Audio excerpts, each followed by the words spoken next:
Hello friends, welcome to middle class family Mary Sunkara. ఎలా ఉన్నారు? అందరు బాగున్నారా? నేనైతే చాలా బాగున్నానండి. మీరంతా బాగుండాలని మనస్ఫూర్తిగా కోరుకుంటున్నాను. ఈరోజు వీడియోలో అయితే నేను చాక్లెట్ కేక్ అనేది మీతో షేర్ చేసుకుంటూ ఉన్నాను. వీడియో నచ్చితే ఖచ్చితంగా లైక్ చేయండి. ఎవరైనా మొదటిసారి నా వీడియోస్ చూస్తున్నట్లయితే సబ్స్క్రైబ్ చేసుకొని బెల్ ఐకాన్ క్లిక్ చేసి ఆల్ సింబల్ క్లిక్ చేశారంటే నా నోటిఫికేషన్స్ మీ వరకు వచ్చేస్తాయి అన్నమాట. ఇంకా ఇక్కడ ఫస్ట్ అయితే నేను మెజర్మెంట్స్తో సహా మీతో అయితే షేర్ చేసుకుంటాను. చాక్లెట్ కేకు నేను ఇంతకుముందు చేశాను కదా, అప్పుడు చాలా పర్ఫెక్ట్గా వచ్చిందనమాట. అందుకనేసి సెకండ్ టైం అయితే సరే షేర్ చేద్దాము, మన వ్యూవర్స్ కూడా వాళ్ళు కూడా చేసుకుంటారు కదా అనే ఉద్దేశంతో అయితే షేర్ చేస్తున్నాను. ఇక్కడ ఫస్ట్ అయితే మైదా ఒక 1 కప్ తీసుకొని ఇది జల్లించుకోవాలన్నమాట. జల్లించేసి ఆ తర్వాత వచ్చేసి 1 టీ స్పూన్ బేకింగ్ పౌడర్ అయితే యాడ్ చేసుకుంటూ ఉన్నాను. అంటే మెజర్మెంట్స్ కప్పులు ఉంటాయి కదా మన దగ్గర, ఆ కప్పులతో తీసుకోవాలి. దాంతో అయితేనే మనకు పర్ఫెక్ట్గా వస్తుందన్నమాట. ఇంకా తర్వాత 1/2 టీ స్పూన్ వచ్చేసి బేకింగ్ సోడా తీసుకున్నాను ఇక్కడ. తీసుకొని ఇంకా అది కూడా జల్లిచ్చేసేయాలి. జల్లిచ్చేసిన తర్వాత ఇక్కడ నేను కాఫీ పౌడర్ ఒక 4 టేబుల్ స్పూన్ వరకు తీసుకుంటూ ఉన్నాను. టేబుల్ స్పూన్లు అనమాట. టీ స్పూన్ వేరు, టేబుల్ స్పూన్ వేరు. ఇక్కడ మనకు మార్కెట్లో కూడా దొరుకుతూ ఉంటాయి.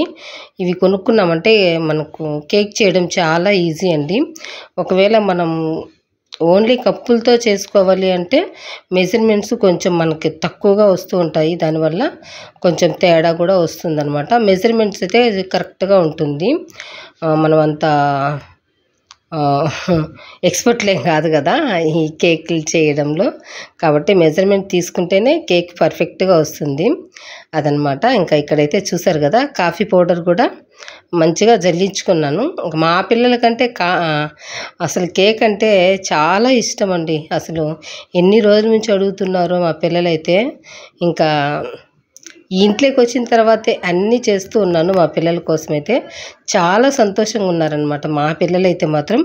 ఇంకా ఇక్కడ చూసారు కదా, ఇదంతా మంచిగా మిక్స్ చేసేసుకోవాలి.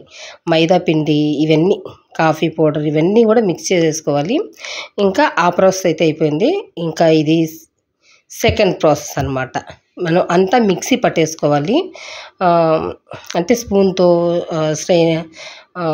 విస్కర్తో అంత చేస్తూ ఉంటాం కదా, నేను ఇక్కడైతే మిక్సీతో చేస్తూ ఉన్నాను. ఫస్ట్ అయితే ఇక్కడ చక్కెర 1 కప్ తీసుకున్నాను. తీసుకొని ఇది మిక్సీ పట్టేసుకోవాలన్నమాట పౌడర్ లాగా. ఆ తర్వాత వచ్చేసి 1 కప్పు పెరుగు. మనం ఈ ప్లేస్లో పాలైనా యాడ్ చేసుకోవచ్చు అనమాట. నేనైతే పెరుగుతో చేస్తూ ఉన్నాను.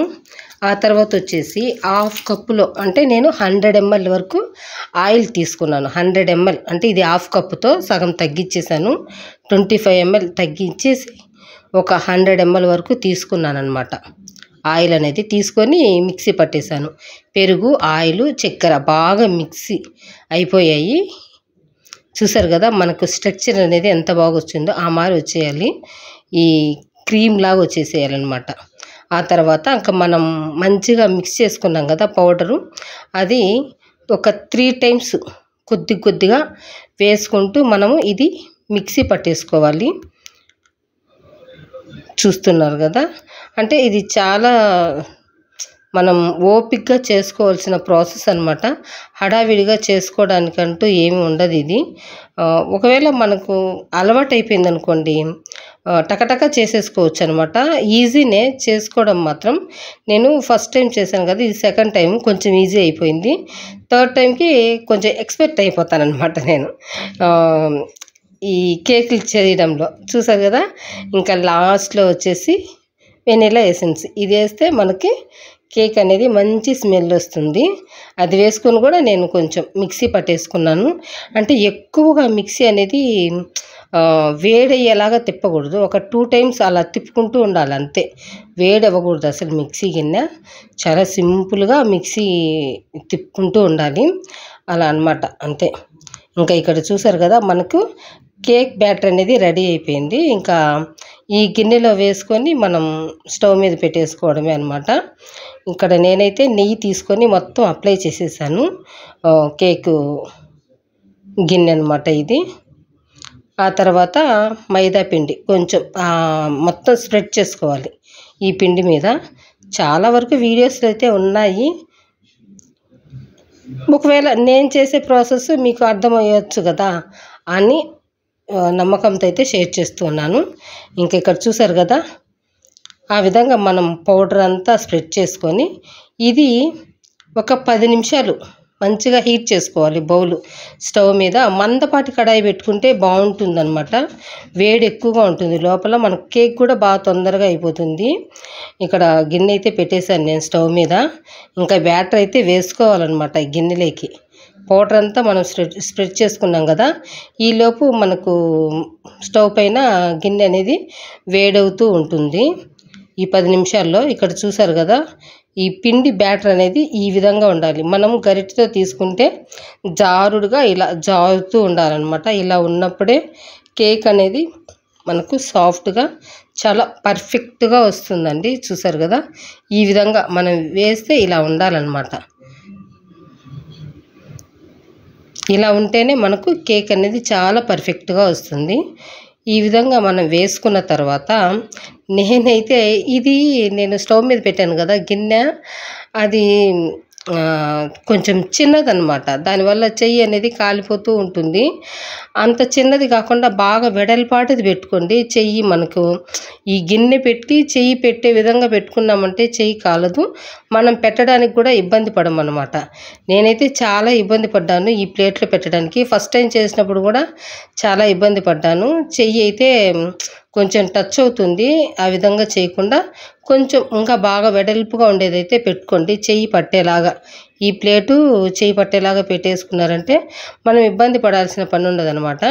ఇంక ఇక్కడ చూసారు కదా, 10 మినిట్స్ అయితే వెయిట్ చేసేసాను. ఆ తర్వాత ఇదిగోండి స్లో అండ్ మీడియం ఫ్లేమ్లోనే ఈ విధంగా మూత గ్యాప్ లేకుండా పెట్టేసాము అంటే మనకి కరెక్ట్గా 45 మినిట్స్లో అయితే కేక్ రెడీ అయిపోతుంది. కేక్ రెడీ అయిపోయింది 45 మినిట్స్. నేనైతే మా పిల్లలైతే ఇంకా 40 మినిట్సే అయింది, ఇది బాగా కొంచెం ఉడికిందమ్మా అని చెప్పేసి తొందరపడి తీసేశారు. చూసారు కదా, నేను కూడా ఉడికిందనే అనుకున్నా, చాకు పెట్టాను కానీ తెలియలేదన్నమాట. తేమగా అంటుకోవడం అదంతా ఏం లేదు. సరే ఉడికిందనే అనుకున్నాను. కాకపోతే ఇది ఒకవేళ ఉడికింది అని అనుకున్నా కూడా స్టవ్ మీద మనం చల్లారేదాకా పెట్టుకున్నా కూడా ఆ లోపల ఏదన్నా ఉన్నా కూడా పచ్చితనం అనేది పోతుంది. లేదు వెంటనే తీయాలి అనుకుంటే 45 మినిట్స్ ఖచ్చితంగా పెట్టేసి ఆ తర్వాత కిందికి దించేసి అది బాగా చల్లారిపోవాలండి. చల్లారిపోయిన తర్వాత చాకుతో అటువైపు ఇటువైపు రౌండ్గా తిప్పేసి మనం ప్లేట్లో వేసుకున్నామంటే అది ఇంత కష్టపడాల్సిన పని లేదనమాట. ఊరికి ఊడొచ్చేస్తుంది. నేను ఇంతకుముందు చేసినప్పుడు ఏంటంటే 1 అవర్ పెట్టానంటే నేను అప్పుడు గ్యాప్ ఉన్నిందనమాట. గుండంకి గ్యాప్ ఉండడం వల్ల అంత టైం పట్టింది నాకు. ఇప్పుడు ఈరోజు ఏంటంటే నేను గ్యాప్ లేకుండా మూత పెట్టాను, చాలా తొందరగా అయిపోయిందనమాట. కేక్ అయితే మాత్రం 45 మినిట్స్కే అయిపోయింది.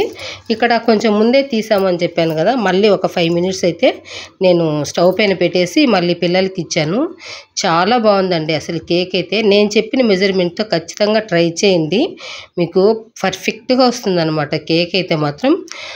నచ్చితే ఖచ్చితంగా లైక్ చేసి ఈ వీడియోని అయితే షేర్ చేయండి. వీడియో చూసినందుకు థ్యాంక్ యూ అండి. నెక్స్ట్ వీడియోతో మళ్ళీ కలుసుకుంటాను. బాయ్ అండి.